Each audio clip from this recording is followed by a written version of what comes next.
नमस्कार।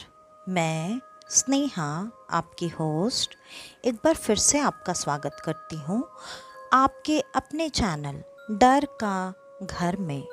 आज जो कहानी मैं आप सबके लिए लेकर आई हूँ वो कहानी काफ़ी अजीबोगरीब है, और इस कहानी को सुनने के बाद मैं मेरे सारे दोस्तों से ये उम्मीद करूँगी कि वो मेरी इस पहेली को सुलझाने में मेरी मदद करें, जो कि इस कहानी को सुनने के बाद मेरे मन में आई थी और शायद आप सबके भी मन में आएगी। कहानी की तरफ आगे बढ़ने से पहले मैं मेरे सारे दोस्तों को दिल से धन्यवाद देना चाहती हूँ कि मेरे सारे दोस्तों का प्यार और सपोर्ट मुझे उनके कमेंट के माध्यम से मिलता रहता है। मेरे सारे दोस्तों में से कुछ खास दोस्त हैं जिनका नाम है रूबी जी, अमित जी, नवीन शर्मा जी, संजू शर्मा जी।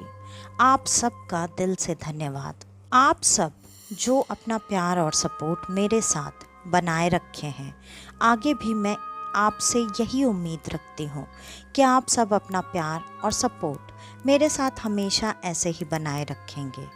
तो चलिए बढ़ते हैं अब आज की इस कहानी की तरफ। आज की कहानी है सुनील की, सुनील और उसके परिवार की। सुनील का परिवार एक जॉइंट फैमिली थी, जिसमें कि उसके दादा दादी, चाचा चाची, उसके अलावा बाकी के सारे रिश्तेदार एक घर में एक साथ रहा करते थे। सुनील काफ़ी छोटा था और वो हमेशा अपने घर का सबसे ज़्यादा चहीता बच्चा था। सुनील को सारे लोग बहुत ज़्यादा प्यार करते थे। सुनील की हर ख्वाहिश पूरी की जाती थी। उनका परिवार जुड़ा हुआ परिवार तो था ही, उसके साथ ही साथ उनकी फाइनेंशियल कंडीशन भी बहुत अच्छी थी। उसके दादा ये बताया करते थे कि उनके फैमिली में पहले काफ़ी ज़्यादा पैसे की परेशानियां हुआ करती थी, लेकिन एक समय ऐसा आया जब उनके परिवार ने मिलजुल कर सब कुछ बहुत अच्छे से हासिल किया। मतलब जो भी चीज़ें ज़िंदगी के लिए ज़रूरी होती हैं, आज उनके परिवार में किसी बात की कोई कमी नहीं थी। सबका अपना अपना काम, अपनी अपनी अलग अलग प्रॉपर्टी होने के बाद भी उसके दादा की ये ख्वाहिश थी कि सब लोग एक साथ मिलजुल कर रहें, जिससे कि प्यार बना रहे। और उनकी इस ख्वाहिश की सब लोग काफ़ी इज्जत भी किया करते थे, जिसकी वजह से सारे लोग जुड़कर एक परिवार में ही रहा करते थे। और उनके दादा घर के मुखिया होने के साथ साथ काफ़ी समझदार व्यक्ति भी थे, और उनके परिवार में सब कुछ अच्छा चलता था। सुनील का घर काफ़ी बड़ा था। उसे घर कहना तो शायद गलत होगा। वो एक बहुत बड़ी सी कोठी थी, और उस कोठी में बहुत सारे कमरे थे। लगभग इतने कमरे जिसमें कि घर में रहने वाले सारे सदस्य एक एक कमरे में भी अगर रहें, तब भी घर में काफ़ी सारे कमरे खाली बच जाते। और सब में प्यार इतना ज़्यादा था कि सब लोग अलग अलग कमरे में रहना बिल्कुल भी पसंद नहीं करते थे। ज़्यादातर लोग जोड़ियों में रहा करते थे। मतलब जैसे आम परिवार में हुआ करता है कि पति पत्नी एक कमरे में और ज़्यादातर बच्चे वो दो ही कमरे में रहा करते थे। सारे बच्चे दो कमरे में एडजस्ट होकर सोया करते थे। और एक दिन सुनील ने अपने दादाजी को देखा कि वो कोठी के सबसे आखिरी वाले कमरे में, जिसमें हमेशा ताला बंद रहा करता था, उस कमरे में धीरे से जा रहे थे। और उनके हाथ में एक बड़ा सा ट्रे था, जिसमें कि ऐसा लग रहा था जैसे 4-5 थालियां सजाकर रखी गई हों। वो ट्रे रेशम के कपड़े से ढका हुआ था, जिसके वजह से ये पता नहीं चल रहा था कि उस ट्रे में क्या है। दादाजी वहाँ इधर उधर देखते हुए पहुँचे और उन्होंने धीरे से उस कमरे का दरवाज़ा खोला। दरवाज़ा खोलकर उन्होंने हाथ में पकड़ी हुई उस ट्रे को धीरे से कमरे के अंदर खिसका दिया और खिसका कर उन्होंने वापस से कमरे का दरवाज़ा बंद कर दिया। ये चीज़ जब सुनील ने देखी तब उसने वहीं रुककर अपने दादा के आने का इंतज़ार किया और दादा के सुनील के पास पहुंचते ही सुनील ने तुरंत अपने दादाजी से सवाल करना शुरू कर दिया। सुनील की उम्र उस वक्त लगभग 7 साल की रही होगी। सुनील ने तुरंत ही दादाजी से पूछा, दादाजी दादाजी आप उस कमरे में क्या रख कर आए और वो कमरा किसका है? वो कमरा तो हमेशा बंद रहता है, हम में से कोई भी उस कमरे में नहीं जाता। दादाजी ने कहा, बेटा तुम बिल्कुल चिंता मत करो, मैं तुम्हें भी सारी चीज़ें बताऊंगा, लेकिन वक्त आने पर। ये काम अब उसने अक्सर देखा कि उसके दादाजी किया करते थे। उसने इस बात के बारे में जानने के लिए अपने पिता, अपने चाचा, अपनी मम्मी, चाची, जिन जिन से वो सवाल जवाब कर सकता था सबसे किया, लेकिन सबने यही कहा कि दादाजी इस बारे में किसी को बताते नहीं हैं।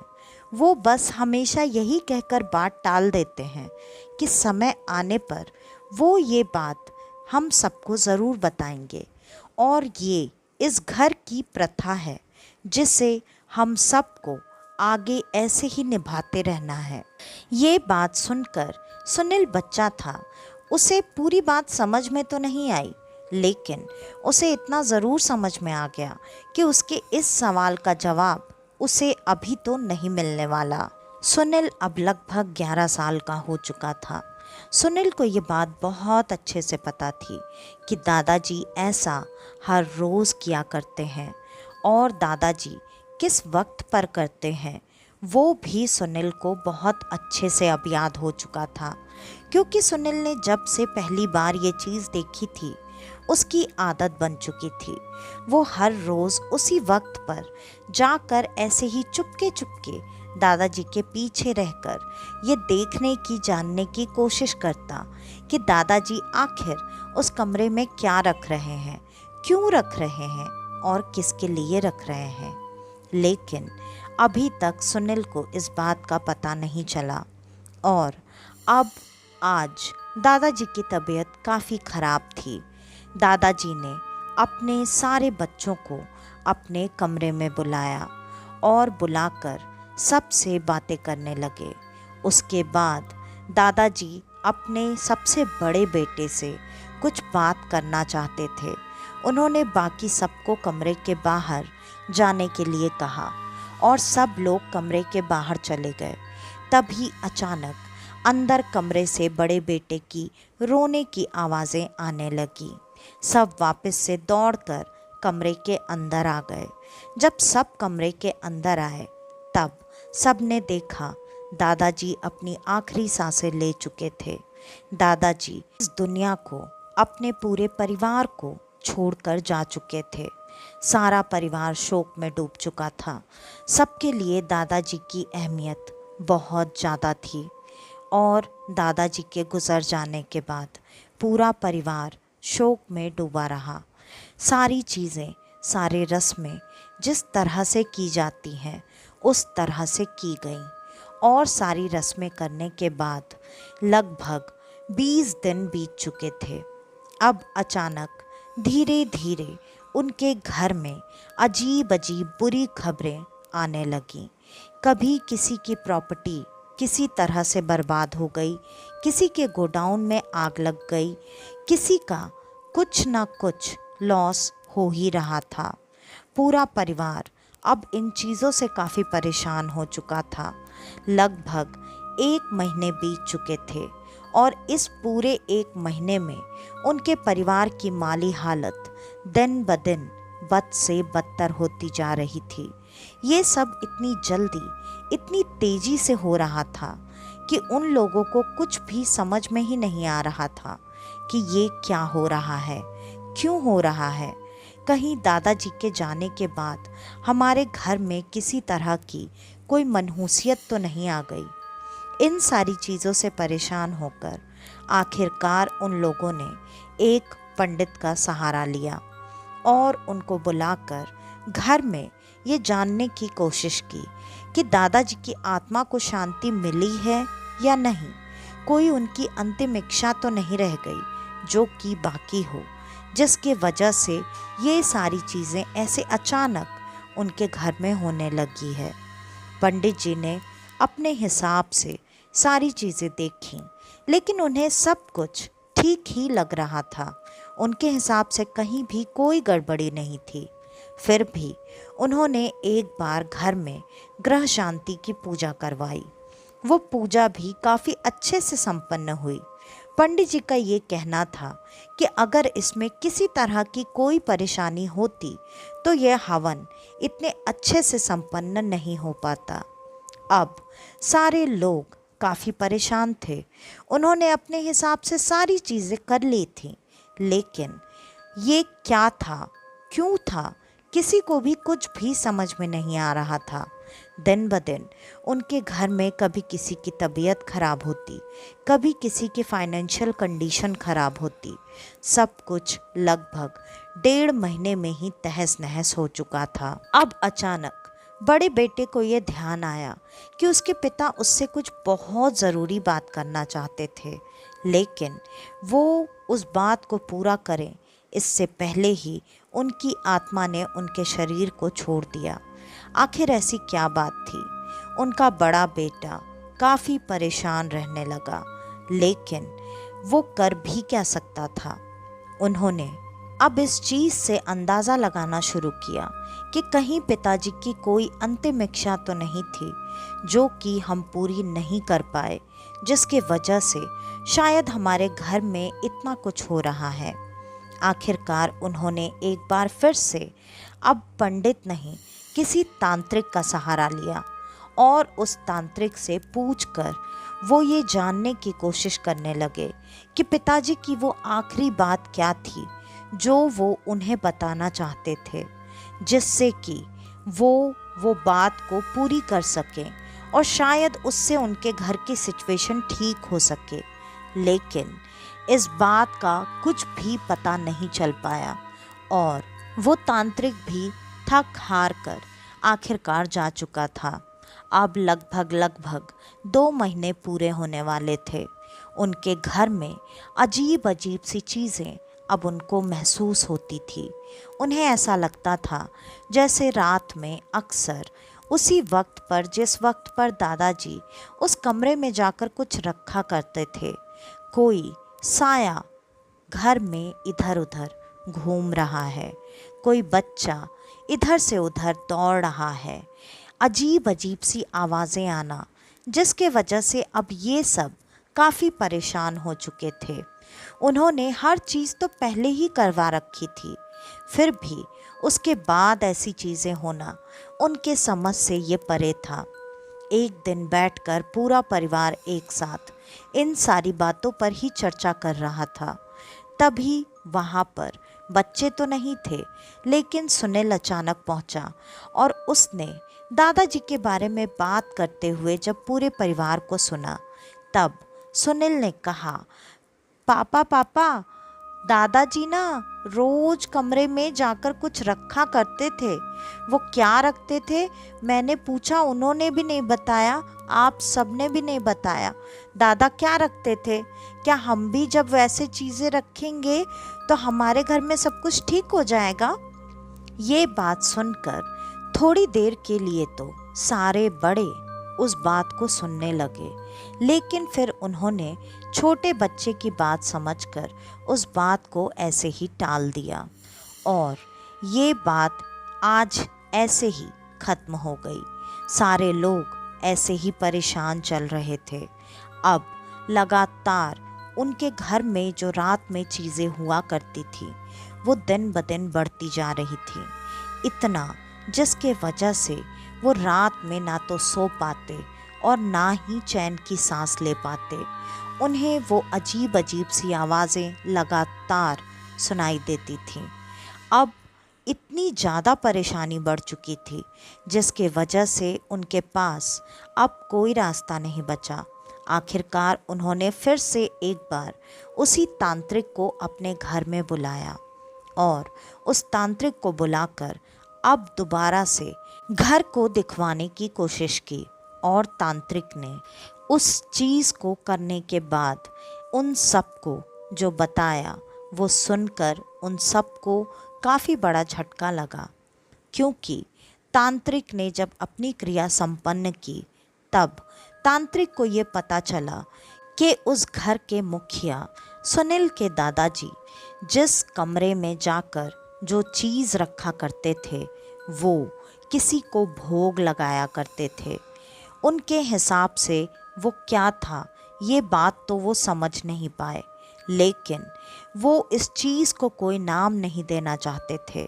इसके वजह से उन्होंने उस चीज़ को एक आत्मा या फिर पितृ का नाम दे दिया और ये कहा कि उनके कृपा की वजह से ही आज तक ये परिवार फल फूल रहा था।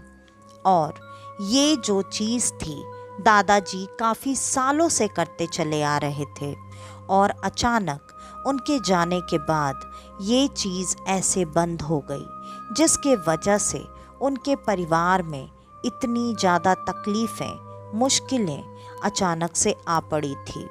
अगर इन चीज़ों को ठीक करना था तो अब उनके परिवार के सबसे बड़े सदस्य को ठीक उसी तरह से जैसे कि दादाजी रात के उस वक्त जाकर जो थाली, मतलब वो खाने की थाली 5 थालियां सजाकर हमेशा उस कमरे में रखा करते थे और वो 5 थालियां दादाजी ही खास करके बनाया करते थे और बनाने के बाद उन्हें थाली में रखकर 5 अलग अलग थालियां बनाकर वो उस कमरे में ले जाकर रखा करते थे। उस कमरे में सालों से उन्होंने उस पितृ को या फिर प्रेत को वो जो भी चीज़ थी उसे जगह दे रखी थी, वो उनका स्थान था। इसीलिए वो कमरा हमेशा बंद रहता था। सिर्फ उनके भोग के वक्त उस कमरे को खोला जाता और उस कमरे में वो चीज़ें रखी जाती जिनकी वजह से उनके घर में बरकत, सुख, शांति सब कुछ थी। अब जबकि ये बात सबको पता चल चुकी थी, अब ये काम था उनके सबसे बड़े बेटे का। अब ये बात उनको समझते देर नहीं लगी कि पिताजी शायद यही बात मुझे बताना चाहते थे और बताने के पहले ही उनकी मृत्यु हो गई। और जैसा कि तांत्रिक ने बताया, आज रात से ही उन्होंने ये काम करना शुरू कर दिया और अब सबको ये बात भी याद आई कि सुनील ने मजाक मजाक में ही सही, लेकिन ये बात उन सबको बताई थी, याद दिलाई थी, लेकिन किसी ने इस बात पर ना तो ध्यान दिया और ना ही गौर किया। वैसे भी किसी को इतना पता ही नहीं था कि उस कमरे में क्या चीज़ रखी जाती है और कैसे रखी जाती है। अब जबकि उन सबको ये बात अच्छे से पता थी, तब उन्होंने ये कार्य करना शुरू कर दिया और देखते ही देखते उनके घर की हालत बिल्कुल पहले जैसी हो चुकी थी। और ये चीज़, ये सिलसिला आज भी जारी है। आज सुनील इस नियम को सालों से निभा रहा है और उसके परिवार में हमेशा बरकत बनी हुई है। तो आज की ये कहानी यहीं पर ख़त्म होती है। आपको हमारी आज की ये कहानी कैसी लगी हमें कमेंट करके ज़रूर बताइएगा। और अगर आपको हमारी ये कहानियाँ पसंद आती हैं तो ज़्यादा से ज़्यादा हमारी इन कहानियों को शेयर करें, ताकि मेरा मोटिवेशन ऐसे ही बना रहे। और अगर आप सबके पास आपकी ऐसी कोई कहानी है, आपका ऐसा कोई सच्चा एक्सपीरियंस है, तो आप हमारे साथ शेयर कर सकते हैं डिस्क्रिप्शन में दिए गए ईमेल आईडी या इंस्टा आईडी पर।